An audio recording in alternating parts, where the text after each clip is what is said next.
तो दोस्तों कैसे हैं आप सभी। मैं आशा करता हूं आप सब बिल्कुल ठीक होंगे। दोस्तों हमारी आज की कहानियां बड़ी इंटरेस्टिंग है क्योंकि इसमें आपको कुछ कहानियां ऐसी मिलेंगी जो कि शायद मैंने पहली बार सुनाई हो और ये मेरे लिए भी नया था, जिसे कि मैं आपसे शेयर करना चाहता हूं। पर शर्त यह है कि कहानियों को पूरा सुनना पड़ेगा।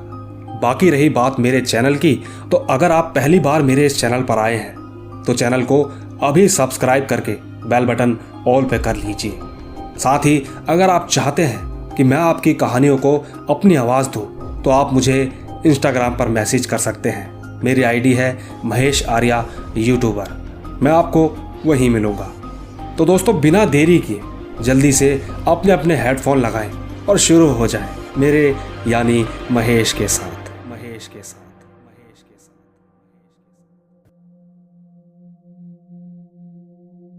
दोस्तों मेरा नाम मनीष है। मैं हल्द्वानी नामक जगह लाल कुआं वहां का रहने वाला हूं और आज जो कहानी मैं आपको सुनाना चाहता हूं वो एकदम सच्ची घटना है। दरअसल ये बात 2018 की है। सर्दियों का समय था। मैं एक दिन अपनी बुआ के घर जागर में गया था। दोस्तों जागर मतलब एक ऐसी पूजा जिसके जरिए हम अपने देवी देवताओं से बात कर पाते हैं और कभी कभी तो ये पूजा काफी समय तक चलती है। वैसे इस पूजा के बारे में उत्तराखंड के सभी लोगों को पता होगा क्योंकि ये पूजा वहां पर किसी ना किसी घर में चलती ही रहती है। खैर, वैसे मेरे चाचा जी का एक लड़का भी है जो मेरे ताऊजी के साथ रहता था और मेरे ताऊजी मेरी बुआ जी के घर के बगल में रहते थे, लेकिन मेरा घर यहां से थोड़ी दूरी पर था। उस रात बुआ के घर पूजा रात के करीबन 2:30 बजे तक चली। इसके बाद मैं अपने घर जाने लगा तो मेरे भाई ने मुझसे कहा कि इतनी देर रात तुम अपने घर मत जाओ, आज रात यहीं रुक जाओ। दोस्तों समय भी काफी हो चुका था, इसीलिए मैंने उसकी बात मान ली और हम दोनों ताऊजी के घर चले गए। मैंने कहा कि मैं थोड़ी देर में जरा सिगरेट पीकर आता हूं। मैं बाहर रोड पर चला गया था। साथ ही मैं सिगरेट पी ही रहा था कि तभी मुझे कुछ ऐसा महसूस हुआ जैसे कोई चीज मेरे पीछे से काफी तेजी से गुजरी हो। मैं घबरा गया था कि आखिर ये क्या चीज थी। फिर मैंने अपनी सिगरेट खत्म की और घर के अंदर चला गया। यकीन मानिए मैं सभी को बताना चाहता हूं कि दरअसल मुझे दूसरे के घर पे नींद नहीं आती है, इसलिए मुझे किसी के घर पे रुकना बिल्कुल अच्छा नहीं लगता। पर उस दिन भाई ने जिद की तो मैं रुक गया था। फिलहाल घर के अंदर आने के बाद मैं भाई के साथ उसके कमरे में सोने के लिए चला गया था, लेकिन दूसरी तरफ मेरे भाई को तो बिस्तर में लेटते ही नींद आ गई। पर पता नहीं क्यों मुझे नींद नहीं आ रही थी। मैंने अपना फोन निकाला और मैं बिजी हो गया। ऐसा करते करते मुझे 2:15 बज गए थे। मैंने अपना फोन बंद करके साइड में रख दिया और फिर सोने की कोशिश करने लगा, लेकिन पता नहीं क्यों मुझे नींद आ ही नहीं रही थी। मैं ऐसे ही लेटा रहा और लेटते लेटते मुझे कुछ देर बाद नींद आ गई। दोस्तों यकीन कीजिएगा, नींद में ही मुझे अपना शरीर भारी भारी सा महसूस हो रहा था, जैसे कोई मेरी छाती के ऊपर बैठा हो। और ठीक इसके कुछ देर बाद ही मुझे ऐसा महसूस हुआ कि कोई मेरा गला दबा रहा है। मैं आप लोगों को बयां नहीं कर सकता कि उस वक्त मेरी क्या हालत हो गई थी। यकीनन मैं हिल भी नहीं पा रहा था, ना ही मेरे मुंह से आवाज और ना ही शरीर का कोई अंग काम कर रहा था। मैंने काफी कोशिश की खुद को उठा सकूं, लेकिन मैं उठ ही नहीं पाया। पर मैंने हिम्मत करके जैसे तैसे अपने साइड में रखे फोन को जमीन पर गिरा दिया ताकि उसकी आवाज से मेरा भाई भी उठ सके। मैंने ठीक ऐसा ही किया। पता नहीं पर आपको शायद यकीन आए ना आए, मेरा ऐसा करने के बाद मेरी आंख अचानक से खुल गई। लेकिन आंख खुलने के बाद जो कुछ मैंने देखा वो देखकर मैं डर से कांप रहा था। मैंने देखा कि मेरे सीने पर एक काली सी परछाई बैठी थी जो कि लगातार मेरा गला दबाने की कोशिश कर रही थी। उसका चेहरा तो मुझे साफ साफ नजर नहीं आ रहा था, पर उसकी आंखें एकदम सफेद थी। ये सब देखकर अचानक मेरे मुंह से हमारे देवताओं का नाम निकल गया, तो उसी पल वो परछाई कहीं गायब हो गई थी। इसके तुरंत बाद ही मैंने अपने भाई को जगाने की कोशिश की, पर वो नहीं जागा। मैंने फर्श पर पड़े अपने फोन को उठाया और फोन की फ्लैश लाइट जलाकर कमरे की लाइट जला दी थी। सच कहूं मैं काफी ज्यादा डरा हुआ था। उस वक्त मेरे मन में एक ख्याल आया कि आग से काली शक्तियां पास नहीं आती तो मैंने एक सिगरेट वही कमरे में जला दी और मैं सिगरेट पीने लगा। लेकिन मैं क्या देखता हूं कि सिगरेट के धुएं से एक बहुत अजीब सी दिखने वाली परछाई बन रही थी। तो मैंने डर की वजह से दोबारा भाई को उठाने की कोशिश की, लेकिन वो ये बात बोलकर सो गया कि तूने जरूर कोई सपना देखा होगा। साथ ही उसने ये भी कहा कि मैं इस कमरे में रोज अकेला सोता हूं, मुझे तो आज तक कुछ नहीं हुआ। भाई के ऐसा कहने के बाद मुझे थोड़ा अजीब तो लगा। दूसरी तरफ यह भी महसूस हुआ शायद वो ठीक ही कह रहा होगा। हो सकता है कि ये सब कुछ मेरा वहम हो। इसके बाद ज्यादा ना सोचते हुए मैंने दोबारा सोने की कोशिश की तो मुझे सच में अजीब से सपने आने लगे। पर कहीं जाकर जैसे ही सुबह हुई तो मैं उठकर सीधा अपने घर की ओर चला गया। घर पहुंचते ही मैं सो चुका था। इसके बाद मेरी नींद 10 बजे खुली तो मां ने कहा कि तू इतनी जल्दी क्यों आया। यकीन कीजिएगा मैं बहुत ज्यादा डरा हुआ था तो मैंने कोई जवाब नहीं दिया। एक तो मैं नींद में भी था तो मां ने मेरा हाथ पकड़ा तो कहने लगी कि तेरे हाथ इतने ज्यादा गर्म क्यों हैं, शायद तुझे बुखार आ रहा है। लेकिन मैं चुपचाप सोया रहा। कुछ घंटों के बाद मां मुझे वही बुआ जी के घर ले गई और वहां पर आए हुए पंडित जी को मेरा हाथ दिखाया। इसके बाद पंडित जी ने जो बताया उसे सुनने के बाद हम बहुत ज्यादा डर चुके थे। उन्होंने पूरी बात तो नहीं बताई पर इतना बताया था कि कल रात जब ये बीच रोड पर वॉशरूम कर रहा था तो इसके पीछे एक मनुष्य की आत्मा गुजरी थी और इसने उसे बहुत बुरा भला कह दिया था, जिसकी वजह से वो गुस्से में आ गया और तब से ही ये इसे परेशान कर रहा है। वो तो शुक्र करो अपने इष्ट देवता का जिन्होंने उस बुरी आत्मा से इसे कल रात बचा लिया था और इसको घर जाने का आदेश दिया था। और जब ये सुबह घर को आ रहा था तो वो आत्मा भी इसके पीछे पीछे आ रही थी, लेकिन तुम्हारे देवता जी ने उसे रोक लिया था। दोस्तों, पंडित जी की ये सारी बातें सुनकर मैं और मेरा पूरा परिवार बहुत ज्यादा घबरा गए थे। पर इन सब के होने के बाद पंडित जी ने मुझे विभूति लगाई और घर जाने को कहा। घर जाकर मुझे बड़े अच्छे से नींद आई और शाम होते होते मैं बिल्कुल ठीक हो गया था। दोस्तों, आप यकीन भी नहीं करोगे, ऐसे न जाने कितने किस्से उत्तराखंड में होते रहते हैं, पर जिस पर बीतती है वही समझ पाता है।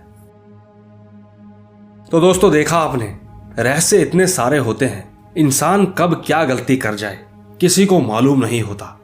पर शुक्र है ऊपर वाले का, वो है तो हम सब हैं।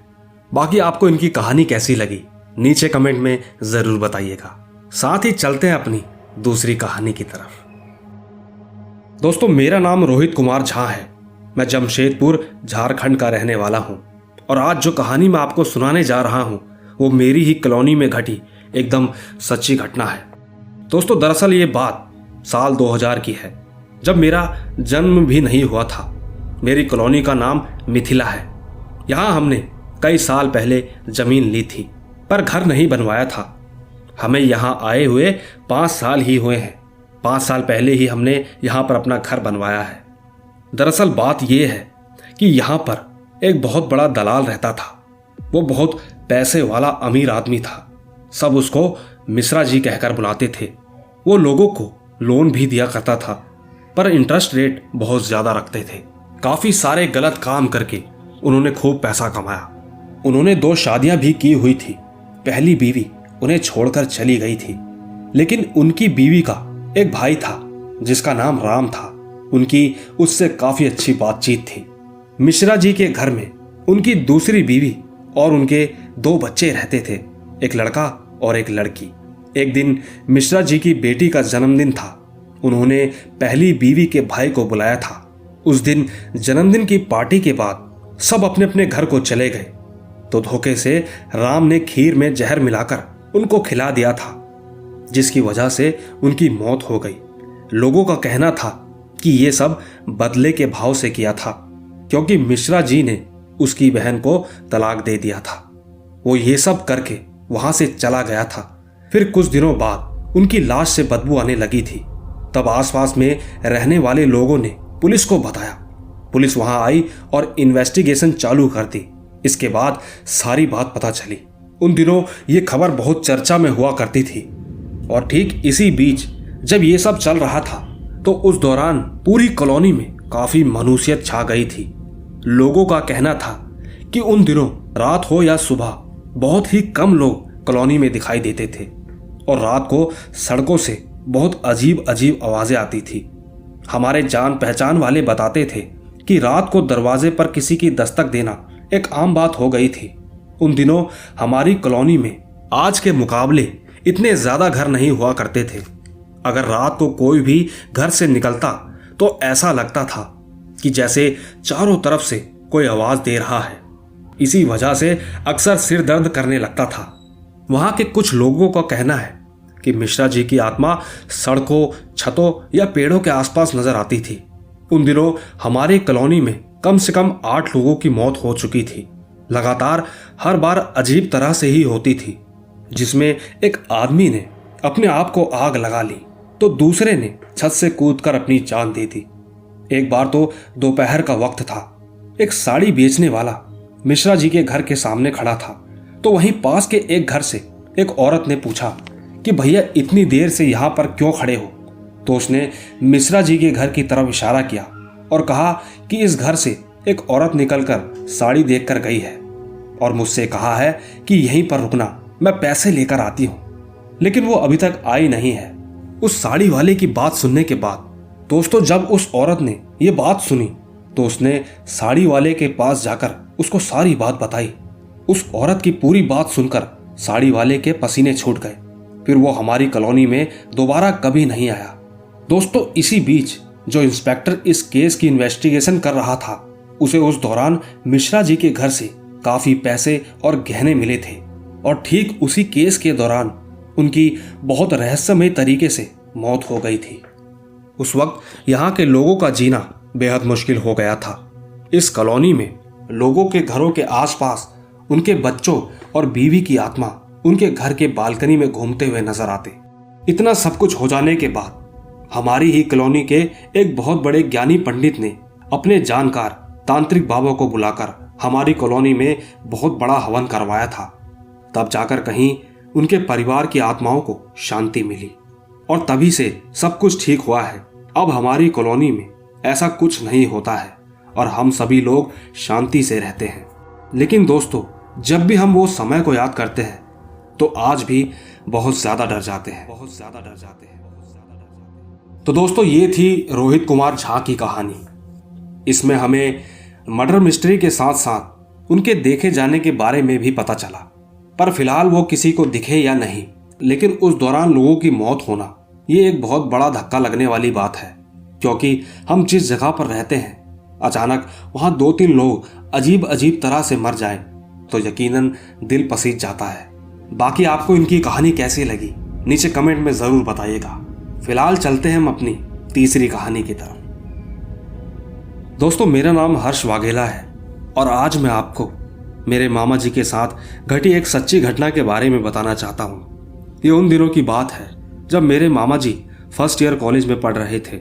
4 मई 1994 को रात के समय मेरे मामा जी अपने घर के बाहर खटिया लगाकर सो रहे थे। वो काफी गहरी नींद में थे। करीबन 2 बजे उनके पास एक काली परछाई आई और बोलने लगी, क्या कर रहे हो बेटे, मुझे देख रहा है। मेरे मामा जी चद्दर मुंह पर लपेटकर सोए हुए थे और वो आवाज सुनकर एकदम से जाग गए थे, लेकिन उन्होंने चद्दर अपने मुंह से हटाया नहीं था। वो वैसे ही उसे देखे जा रहे थे। इसके बाद वो एकदम से उठे और कहने लगे कि तुमने मुझे बेटा बोला तो मैं तुम्हें मार दूंगा। दोस्तों वैसे मेरे मामा जी बहुत गुस्से वाले थे।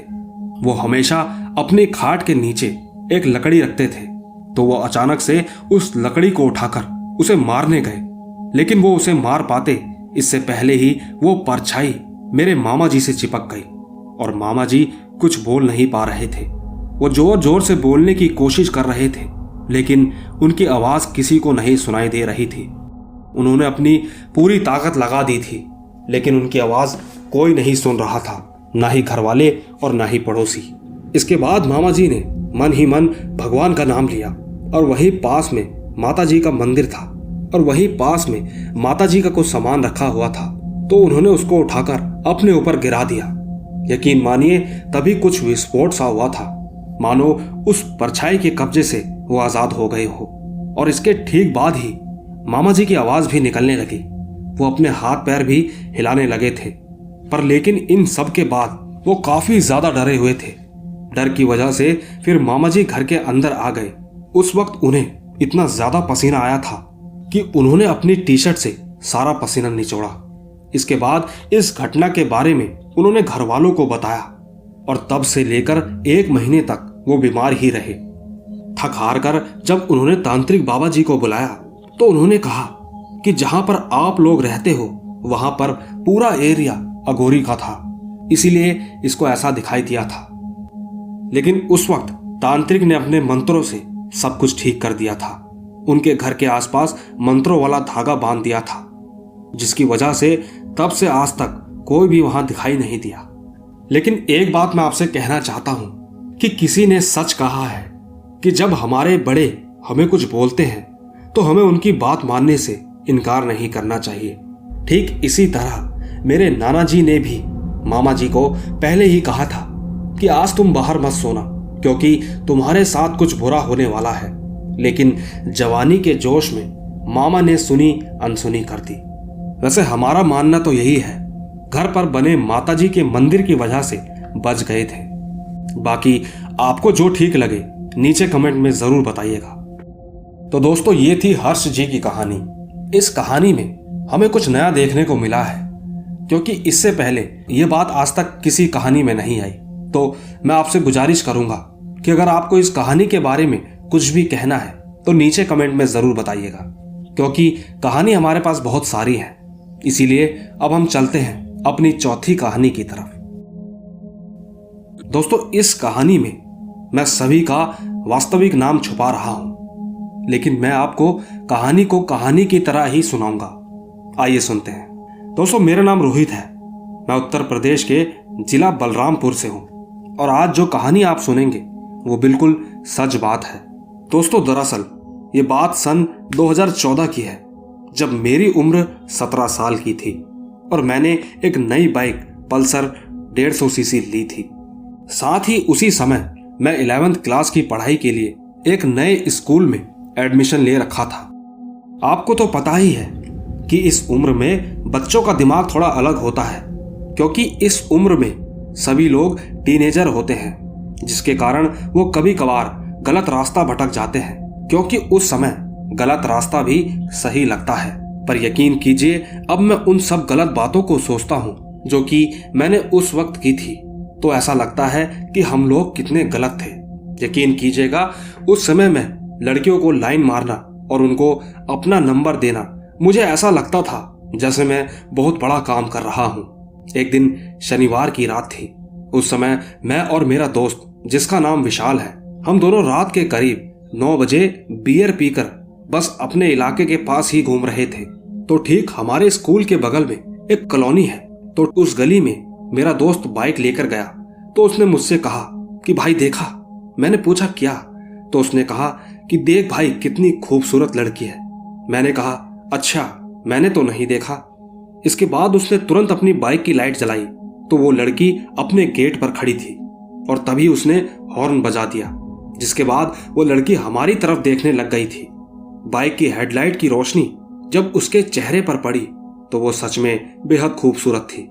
जैसा कि मैंने आपको पहले ही बताया था कि हमारा स्वभाव कैसा था, तो ठीक हम लोग एक कागज पर अपना फोन नंबर लिखकर रखते थे। जब मैंने देखा कि वो लड़की हमें ही देख रही है तो मैंने वो कागज उसके गेट के पास फेंक दिया। फिर हम लोग कुछ देर इधर उधर घूमकर अपने घर आ गए। इसके ठीक अगली सुबह करीब 4 बजे शाम को एक नए नंबर से कॉल आया और जब मैंने फोन उठाया तो किसी लड़की की आवाज थी। उसने कहा, हेलो, आप कौन बोल रहे हो? फोन आपने किया है तो आप ही बताओ, आप कौन बोल रहे हो? तब उसने कहा कि आपने किसी को नंबर दिया था, कुछ याद आया? तो मैं जरा सोच में पड़ गया था, क्योंकि मेरे मन में 3 लड़कियों का ख्याल था। खैर, आप सभी समझ ही गए होंगे कि ऐसा क्यों हो रहा था। फिर मैंने उससे कहा कि मुझे याद नहीं, और ठीक उसने सामने से कहा कि यही कॉलोनी के पास ही दिया था। फिर मैं समझ चुका था कि ये वही लड़की है। मैंने कहा, अच्छा जी, तो तुम हो। इसके बाद हमारी कुछ देर बातें हुई और उसने अपना नाम काव्या बताया। दोस्तों, इत्तेफाक से वो भी उसी स्कूल में 10th क्लास में पढ़ती थी और ठीक इसके कुछ दिनों बाद ही मैंने उसे प्रपोज कर दिया और उसने भी हाँ कर दी थी। उस लड़की के पिता नहीं थे, मतलब उसके पापा की 6 साल पहले किसी बीमारी के कारण मौत हो गई थी और ना ही उसका कोई भाई या बहन थी। वो एक लौती लड़की थी। वैसे मैं उसके लिए प्यार जैसा कुछ महसूस नहीं करता था, वो तो बस ऐसे ही अपने मतलब के लिए था। खैर कुछ समय बीता और मैंने उसे मिलने को बुलाया तो वो किसी तरह राजी हो गई और उसने कहा कि हाँ ठीक है, कल 3:30 बजे कॉलेज के पीछे जो गली है वहां पर मिलते हैं। मैंने उससे पूछा कि वहां पर कोई आता जाता तो नहीं है, तो उसने कहा नहीं कोई भी नहीं। इसके बाद हम लोग मिले, आधा घंटा हमारे बीच बातचीत हुई और फिर जब हम वापस घर को लौट रहे थे तो रास्ते में एक कुत्ता हम दोनों को देखकर जोर जोर से भौंकने लगा। पता नहीं क्यों पर वो लगातार भौंके जा रहा था।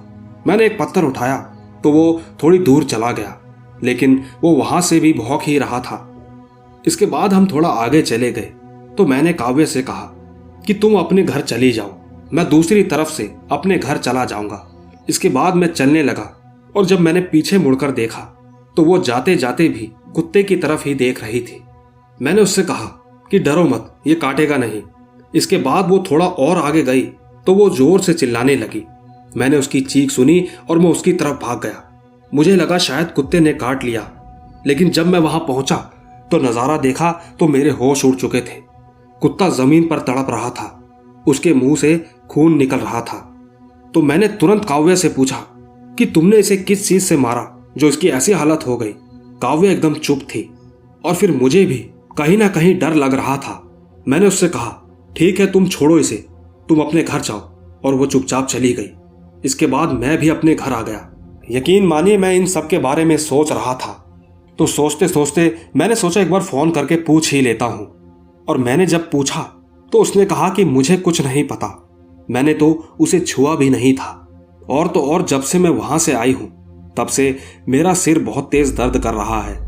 मैंने भी ज्यादा ध्यान नहीं दिया और कहा कि तुम दवा ले लो और आराम करो, सब कुछ ठीक हो जाएगा।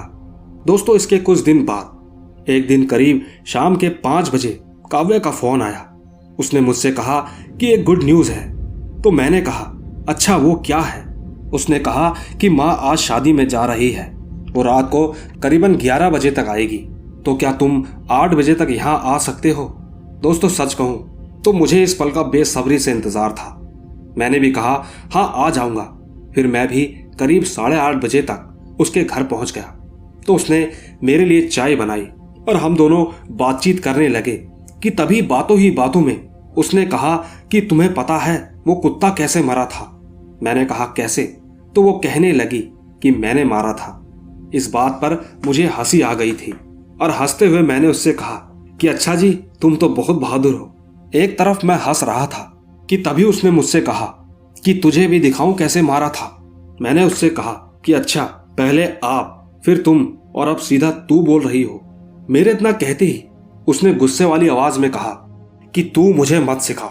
यकीन मानिए वो बहुत अजीब सा बर्ताव करने लगी थी। उसे देखकर मेरा मूड खराब हो गया था। मैंने कहा अच्छा ठीक है, मैं वापस घर जा रहा हूं। मैं उठकर वहां से जाने लगा कि तभी उसने कहा कि जब जिंदा रहेगा तभी तो घर जा पाएगा। ये उसने बड़ी ही अजीब सी आवाज में कहा था। उसके बर्ताव को देखने के बाद मैं समझ गया था कि उसके ऊपर कुछ तो है, पर मैं उस वक्त कुछ कर भी तो नहीं सकता था, वरना आसपास के लोग उल्टा मुझसे ही सवाल करते कि तू कौन है और यहाँ इस घर में क्यों आया है। काव्या ने मेरा हाथ पकड़ लिया था और देखते ही देखते उसकी आंखों की पुतली अचानक से गायब हो गई थी। वो बिल्कुल सफेद हो चुकी थी। उस पल मुझे बिल्कुल यकीन हो गया था कि मैं अब शायद नहीं बचने वाला, लेकिन खुशकिस्मती से मेरे बगल में ही तांबे के पीतल का एक लोटा रखा था और मैंने उस लोटे से जोर से उसके सर पे दे मारा, जिसके तुरंत बाद से ही वो चीखने लगी और मेरा हाथ छोड़ दिया। इसके तुरंत बाद ही मैं वहां से घर की तरफ भागा और सोचा कि कहीं काव्या मर तो नहीं गई। तभी मैंने अपने मुंह में रुमाल बांध लिया था और उन्हीं के किसी पड़ोसी से कहा अंकल जी मैं इधर से गुजर रहा था कि तभी मुझे इस घर से किसी लड़की की चिल्लाने की आवाज आई। तब जाकर वो अंकल और उनकी बीवी उस घर के अंदर चले गए।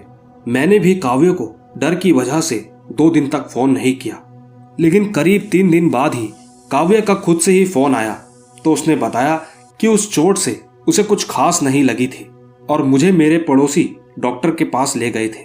डॉक्टर ने पट्टी करी और उसके 1 घंटे बाद मुझे होश आया था। लेकिन जब मैं घर आई तो माँ बता रही थी कि मैं सभी के साथ बुरा पेश आती थी, अजीबोगरीब आवाजें निकालती थी। फिर उसके अगले दिन माँ और पड़ोस के अंकल मुझे एक ओझा के पास लेकर गए। उन्होंने बताया कि मेरे ऊपर एक पिशाच का साया 4 दिन से है। 4 दिन पहले जब ये कहीं गई थी तो इसने खुशबूदार इत्र लगाया था और वो पिशाच इस इत्र की खुशबू से प्रभावित हो गई थी, इसीलिए उसने इसके शरीर पर कब्जा कर लिया था। इसके बाद उस ओझा ने झाड़ फूंक करके उस साये को एक पीपल के पेड़ में कैद कर दिया, जिसकी वजह से वो ठीक हो पाई और तभी से लेकर अब तक काव्या बिल्कुल ठीक है, बिल्कुल ठीक है। तो दोस्तों, देखा आपने किस तरह कहानी में एकदम से ट्विस्ट आ गया। उसी तरह अगर आप भी कमेंट करके बताएं कि इस कहानी में कितनी सच्चाई है और ऐसा क्यों हुआ होगा, तो जाहिर सी बात है लोगों को ये पता चल पाएगा कि आखिर ऐसा भी होता है। बाकी चलते हैं हम अपनी अगली कहानी की तरफ। आइए सुनते हैं। हेलो दोस्तों, मेरा नाम सुमित है। मैं चिंदवारा नामक जगह सोसर में रहता हूँ और आज की जो कहानी है वो मेरे परिवार के साथ घटी है। दरअसल बात 2007 की है। सर्दियों का समय था। मेरे घर पर मेरे माता पिता, मेरा छोटा भाई रहते थे। उस समय हम किराए के मकान में रहते थे। एक दिन की बात है, हम सब रात में सो रहे थे तो अचानक रात के 2 बजे हमारे घर के सामने एक औरत और एक छोटे बच्चे के साथ जोर जोर से चीखने की आवाज आई। वो आवाज इतनी भयानक थी कि मैं आप सभी को बता भी नहीं सकता। ये आवाज मेरे माता पिता दोनों को सुनाई दी थी, लेकिन वो दोनों उस आवाज को सुनकर बहुत ज्यादा डर गए थे। दोनों ने आपस में एक दूसरे से कुछ भी नहीं कहा। हम दोनों भाई उस वक्त सो रहे थे। वो रात तो जैसे तैसे गुजर गई, पर मेरे माता पिता बताते हैं कि वो उस रात सो ही नहीं पाए थे। और फिर जैसे ही सुबह हुई तो पिताजी ने माँ से पूछा कि कल रात किसी के चीखने की आवाज आई थी क्या? तो माँ ने कहा कि जी हाँ, मैंने भी सुनी थी। इसके बाद मेरे पिताजी ने अगल बगल वाले घरों में पूछा कि कल रात कोई आवाज सुनी थी, तो कुछ ही 4 या 5 लोग थे जिन्हें वो आवाज सुनाई दी थी। पिताजी काफी परेशान हो गए थे और ठीक उसी दिन मेरे पिताजी का एक दोस्त घर पर आया था। तो जाहिर सी बात है, ये बात ही कुछ ऐसी थी कि पिताजी ने उन्हें भी ये सब बताया। तो उस आदमी ने कहा कि ये सब कुछ मुझे कुछ ठीक नहीं लग रहा और आज तो अमावस्या की रात भी है, थोड़ा संभल कर रहिएगा। दोस्तों, हमारे हॉल में जहां हम सभी लोग सोते थे वहां पर एक खिड़की भी थी। वहां से बाहर का नजारा एकदम साफ दिखाई देता था। तो मेरे पिताजी के दोस्त ने कहा कि अगर आज भी वह आवाज तुम्हें सुनाई दी तो अपनी खिड़की खोलकर मत देखना। उनकी बात सुनकर पिताजी ने उनकी बात मान ली थी और साथ ही मेरी माँ और हम दोनों भाई भी पापा को लगातार बोल रहे थे कि आप खिड़की मत खोलना। इसके बाद मेरे पिताजी ने सोच लिया था कि मुझे खिड़की खोलकर देखना ही है, क्योंकि हमने उन्हें थोड़ा चिढ़ा दिया था। पिताजी ने हमारी बात बिल्कुल नहीं मानी और इसके बाद वही हुआ जिसका हमें डर था। उसी रात को हम सब सो चुके थे, पर पिताजी नहीं सोए थे और फिर देर रात करीब 1 बजे वही भयानक आवाज सुनाई दी। तो मेरे पिताजी ने तुरंत थोड़ी सी खिड़की खोलकर बाहर की तरफ देखा।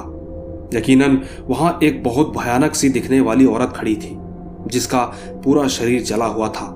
इसी बीच एकदम से उस औरत की नजर मेरे पिताजी पर पड़ी तो वो जोर जोर से हंसने लगी और वो अचानक से पिताजी के सामने आ गई थी। मेरे पिताजी न जाने क्यों खिड़की पर ही खड़े रह गए। तो ठीक उसी समय मेरी माँ भी उठ चुकी थी। माँ ने पिताजी को कई आवाज लगाई, लेकिन वो हिलने को तैयार नहीं थे। ऐसा लग रहा था जैसे उन्हें किसी ने जकड़ लिया हो। पर मेरी माँ बहुत हिम्मत वाली थी, वो मुसीबतों से लड़ना जानती थी। इसीलिए उन्होंने एकदम से दुर्गा चालीसा की किताब मंदिर से निकालकर पढ़ने लगी। वो जोर जोर से उस किताब को पढ़ रही थी, जिसके थोड़ी देर बाद ही पिताजी एकदम से वहां से हट गए। उस वक्त पिताजी के चेहरे पर बहुत सारा पसीना था और वो काफी ज्यादा डरे हुए थे। फिलहाल उस वक्त उन्होंने कुछ नहीं बताया, लेकिन अगले ही दिन उन्होंने जब हमें बताया तो हमारे भी कान खड़े हो गए थे। उन्होंने बताया कि उन्हें ऐसा लग रहा था जैसे किसी ने उनका गला दबा दिया हो। उस वक्त उन्हें कुछ भी नजर नहीं आ रहा था, मानो कि अंधेरा छा गया था। पर अचानक वो चिल्लाते हुए कहीं गायब हो गई और इसके बाद मुझे कुछ भी याद नहीं। पिताजी की ये सारी बातें सुनकर हम बहुत ज्यादा घबरा गए थे। लेकिन फिलहाल उस दिन के बाद से ना ही वो औरत कभी पिताजी को दिखी और ना ही उसकी आवाज कभी सुनाई थी। बस इतनी सी ही थी मेरी ये कहानी। तो दोस्तों, ये थी सुमित की कहानी। ये कहानी आपको कैसी लगी नीचे कमेंट में जरूर बताइएगा। बाकी चलते हैं हम अपनी छठी कहानी की तरफ। आइए सुनते हैं। दोस्तों, मेरा नाम सुनील है। मैं छत्तीसगढ़ नामक जगह बिलासपुर का रहने वाला हूं और आज जो कहानी मैं आप सभी को बताने जा रहा हूं वो मेरे साथ ही घटी है। दोस्तों, मेरी एक फ्रेंड थी जिससे मैं बहुत ज्यादा प्यार करता था, लेकिन धीरे धीरे हमारे बीच दूरियां बढ़ने लगी क्योंकि रोज लड़ाई झगड़े हुआ करते थे। आखिरकार वो दिन आ ही गया जब हमारा रिश्ता खत्म हो गया था। मैं काफी परेशान रहने लगा था, जिसके कारण मैं नशे का आदी हो गया था और ये सारी बातें भी मैंने अपने घर वालों को नहीं बताई थी। तो ठीक मेरे घर के पास एक पुराना घर था। मैं घर वालों के सो जाने के बाद वहां जाया करता था। वहां जाकर मैं डेली सिगरेट पिया करता था। दोस्तों, वैसे मैं भूत प्रेत जैसी बातों पर यकीन करता हूँ, इसीलिए वहां पर डर भी लगता था क्योंकि वहां मेरे अलावा और कोई भी नहीं होता था। मगर मैं वहां फिर भी सिगरेट पीने लगातार जाता रहता था। इसी के चलते एक दिन मेरे साथ कुछ ऐसा हुआ जिसके बाद से मुझे वहां रात के समय जाने में बहुत ज्यादा डर लगता था। एक दिन मैं कहीं बाहर गया हुआ था और बाहर से ही शराब पीकर आया था, लेकिन मुझे घर जाने में थोड़ी देर हो गई थी। तो सब लोग खाना खा चुके थे, लेकिन जब मैं घर आया तो मैं सीधा किचन में गया और अपने लिए खाना रखा और खाना खाने लगा। और खाना खाने के बाद मैं हमेशा की तरह उसी पुराने वाले घर के अंदर चला गया। उस वक्त रात के करीब 12 बज रहे थे। मैं बहुत ज्यादा टूटा हुआ था। मुझे अकेला रहना ज्यादा पसंद था, इसीलिए मुझे जब मौका मिलता तो मैं अक्सर वहां चले जाया करता। मैं जहां खड़े होकर सिगरेट पीता हूं वहां पर एक खिड़की है। उसी के ठीक सामने एक आम का पेड़ है जो कि खिड़की से बाहर साफ नजर आता है। तो जैसे ही मैंने अपनी सिगरेट जलाई तो मेरी नजर उस आम के पेड़ पर पड़ी। तब मैंने देखा कि वहां कोई बैठा हुआ था। बाहर थोड़ा अंधेरा भी हो रहा था, जिसकी वजह से वो जो भी था मुझे साफ साफ नहीं दिखाई दे रहा था। मैंने इधर उधर देखा तो उस घर में मुझे एक टॉर्च मिली जो कि हमने ही रखी थी। मैंने उस टॉर्च की रोशनी जलाई और मैंने वो रोशनी ठीक उस पेड़ की ओर लगाई। दोस्तों, उस रोशनी में मैंने जो देखा, इसके बाद मेरे होश ही उड़ गए। मैंने देखा कि एक औरत आम के पेड़ पर बैठी है और ठीक जब उसके ऊपर मेरे टॉर्च की रोशनी पड़ी तो उसने मेरी तरफ ही देखा। मैं तो डर की वजह से वहीं खड़े खड़े कांपने लगा क्योंकि मैंने साफ साफ देखा था उसकी आंखें एकदम लाल लाल चमक रही थी जैसे कोई लेजर लाइट हो और उसका पूरा चेहरा एकदम सफेद था। ये सब देखकर मैं बहुत ज्यादा घबरा गया था। मेरे हाथ पैर थरथरा रहे थे। यकीन मानिए, मैं इतना ज्यादा डर गया था कि मैं वहां से भाग तक नहीं पा रहा था। मैं बस उसी की तरफ देखे जा रहा था और वो लगातार मुझे ही देख रही थी। मुझे ऐसा लगा कि आज तो मेरी मौत पक्की है। मैंने अपने टॉर्च की रोशनी एकदम बुझा दी। न जाने मेरा मन क्यों हुआ, मैं काफी डरा हुआ भी था। मैंने उस टॉर्च की रोशनी को दोबारा ऑन किया, पर इस बार यकीन मानिए, इस बार वहां कोई नहीं था। मेरे ये शब्द, मेरी ये बातें कोई यकीन नहीं कर पाएगा। मेरे पास बस बताने के लिए और कुछ भी नहीं है। लेकिन उस वक्त मेरी जो हालत थी वो मैं ही जानता हूं, क्योंकि उस पूरे घर में मेरे अलावा कोई नहीं था। पर मुझे एक बात याद थी कि ऐसी चीजें आग से दूर रहती हैं। इसीलिए मैंने तुरंत अपनी सिगरेट जलाई और सिगरेट पीता हुआ सीधा उस घर से बाहर निकल गया और चुपचाप पीछे के रास्ते से सीधा अपने घर आ गया।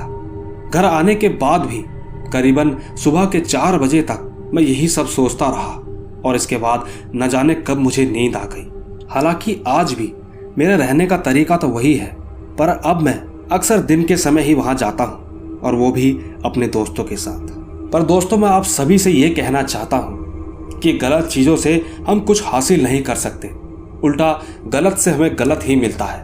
तो जैसा कि मैंने आपको बताया कि मैं शराब और सिगरेट का आदी हो गया था, तो प्लीज आप ऐसे कभी मत कीजिएगा। ये सारी चीजें शरीर को नुकसान पहुंचाती हैं। तो दोस्तों, देखा आपने, ये थी सुनील की कहानी।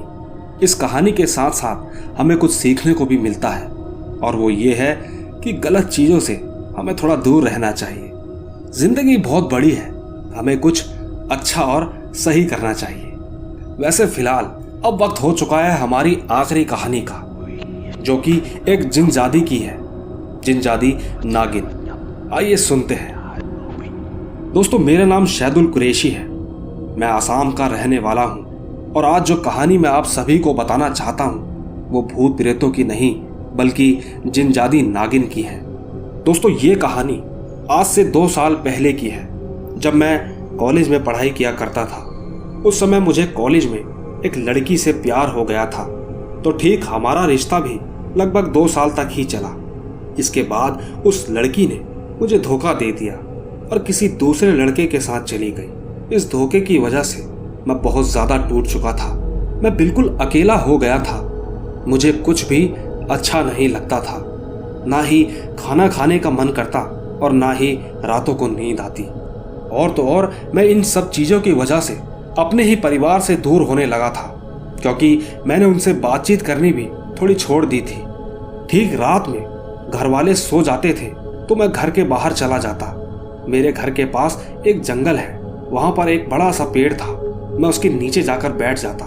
मैं हर रोज ऐसा ही करने लगा था। न जाने क्यों मुझे उस पेड़ के नीचे बैठकर काफी शांति मिलती थी। दिल को सुकून और चैन महसूस होता था। मुझे वहां बैठकर बहुत अच्छा लगने लगता था। ऐसा लगता था मानो कोई अपनी गोद में मुझे सुला रहा है और मेरे बालों को धीरे धीरे सहला रहा हो। ऐसा लगभग 1 महीने तक चला। फिर अचानक एक दिन बहुत जोरों से बारिश हो रही थी, इसीलिए उस दिन मैं उस जगह पर नहीं गया। उस रात मैं अपने घर में ही सोने लगा कि रात के 2:30 बज चुके थे, लेकिन मेरी आंखों में नींद नहीं थी। उसी पल अचानक जोर से हवा का झोंका मेरे दरवाजे के पास आकर चला गया। उस रात बारिश की वजह से घर में लाइट भी नहीं थी, तो मैं उठकर बाहर की तरफ देखने लगा। घर के बाहर एक खूबसूरत लड़की खड़ी थी, मतलब बिल्कुल परी जैसी दिखने वाली, जैसे परियों की दुनिया से आई हो। यकीन मानिए मेरी आंखें उससे हट नहीं रही थी। मैं उसे देखते ही जा रहा था, वो भी मुझे ही देख रही थी। फिर वो मेरे घर के अंदर आ गई और मेरे पास आकर मुझसे कहने लगी कि आप आज क्यों नहीं आए, मैं आपका इंतजार कर रही थी। दोस्तों, जब मैंने उसके मुंह से ये बात सुनी तो मैं एकदम से चौंक गया कि ये कहाँ आने की बात कर रही थी। मैं सोचने लगा कि इसको तो मैंने पहली बार देखा है। तब जाकर मैंने उससे पूछा कि आप कौन हो और किस जगह की बात कर रहे हो, क्योंकि मैंने तो आपको आज से पहले कभी नहीं देखा। ये सुनने के बाद उस लड़की ने कहा कि मैं तो आपको हर रोज देखती हूँ। आप करीबन 1 महीने से रात के वक्त अकेले उस पेड़ के पास जाकर बैठते हो और वहां बैठकर रोते रहते हो, और आपको ये पता है कि उस पेड़ के पास बैठकर आपको बहुत अच्छा महसूस होता है। लेकिन क्या आपको उस पेड़ का राज पता है? मैं चुपचाप उसकी बातें सुनता रहा। उसने मुझे आगे की बात और बताई। उसने कहा कि दरअसल ये कोई पेड़ नहीं है, ये तो मैं ही हूं, उस पेड़ के रूप में। इतना सुनते ही मेरे मन में बहुत सारे ख्याल आने लग गए कि आखिर कौन है ये, क्या है ये, क्या ये कोई दूसरी दुनिया से आई है? न जाने कितने सवाल मेरे मन में चल रहे थे। लेकिन अचानक उसने मेरी मन की बात सुन ली थी और कहने लगी कि हाँ, मैं एक जिन्नजादी हूं, मेरा नाम नगीना है। मैं लगभग 100 सालों से उस जंगल में एक पेड़ का रूप धारण करके रह रही हूं। आप शायद ये नहीं जानते थे कि वो जंगल कितना खतरनाक है। वहां पर कोई आता जाता नहीं है। लेकिन उस रात जब आप आए तो मैं आपको देखते ही रह गई कि आप किस तरह किसी के लिए रो रहे थे। और यही नहीं, मैं सब जानती हूँ कि आपके साथ क्या क्या हुआ था।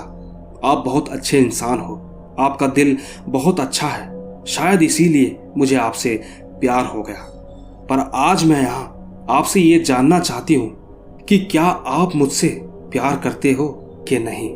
दोस्तों, मैंने सारी बातें सुनने के बाद तुरंत हाँ बोल दिया था, क्योंकि मैंने सोचा था कि इंसानों से तो अच्छा ही है किसी जिन्न जादी से मोहब्बत करूं, क्योंकि ये कम से कम धोखा तो नहीं देगी। तो ठीक इसके बाद हमारी प्यार की कहानी की शुरुआत हुई। कमाल की बात तो ये थी कि वो उसके बाद पेड़ का रूप धारण नहीं करती थी। मुझे उसका अपने साथ होना ही काफी अच्छा लगता था। हम लोग ढेर सारी बातें करते, वो अपनी दुनिया की और मैं अपनी दुनिया की। और मैंने बाहर जाना भी छोड़ दिया था, क्योंकि अब वो मेरे पास जो आ गई थी उसकी वजह से मेरी जिंदगी बदल गई थी। मैं जिंदगी में आगे बढ़ चुका था और मैं रात भर चैन की नींद सोता था। सब कुछ ठीक होने लगा था। धीरे धीरे मुझे उससे इतना ज्यादा प्यार हो गया था कि अगर वो किसी दिन मेरे पास नहीं आती तो मेरी जान निकल जाती। हम लोगों को काफी समय हो गया था। इसी के चलते एक दिन अचानक वो मेरे पास आकर कहने लगी, जिसे सुनकर मैं बहुत ज्यादा परेशान हो गया। मेरी सांसें थम सी गई थी। उसने मुझसे कहा कि उसको अब जाना होगा। मैंने पूछा कहाँ? उसने कहा मुझे मेरी दुनिया में वापस लौटना होगा। मैंने उससे पूछा कि आखिर ऐसा क्यों? तो उसने कहा कि मैं इस दुनिया में 100 साल के लिए आई थी और अब मेरा वक्त पूरा हो गया है, इसीलिए मुझे जाना होगा। मैं चाह कर भी तुम्हारे साथ नहीं रह सकती और आप भी मेरी इस दुनिया में नहीं आ सकते, क्योंकि मेरे साथ जाने के लिए आपको मरना पड़ेगा और मैं ये हरगिज नहीं चाहती, क्योंकि मैं आपसे प्यार करती हूँ। मैं अपने इन हाथों से आपकी जान नहीं ले सकती। शायद आपका और मेरा साथ इतना ही था। दोस्तों, उसकी सारी बातें सुनने के बाद मुझे रोना आ गया। मैंने उसे रोते हुए कई बार रोकने की कोशिश की, पर वो नहीं मानी। पर एक बात थी, उसकी आंखों में भी आंसू थे। उसी पल अचानक वहां जोरों से बारिश होने लगी, साथ ही बिजली भी गरजने लगी थी।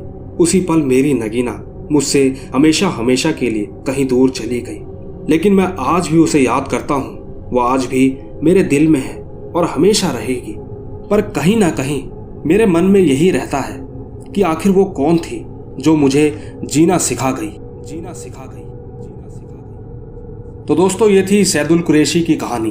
दोस्तों, इससे पहले मैंने ना तो कोई ऐसी कहानी पढ़ी है, ना ही मैंने आज तक कोई ऐसी कहानी सुनाई है। तो दोस्तों, अगर आपको इस कहानी के बारे में किसी को भी कुछ भी पता हो तो मुझे कमेंट करके ज़रूर बताइएगा, क्योंकि ये मेरे लिए भी थोड़ा नया है। बाकी बात रही हमारी आज की कहानियों की।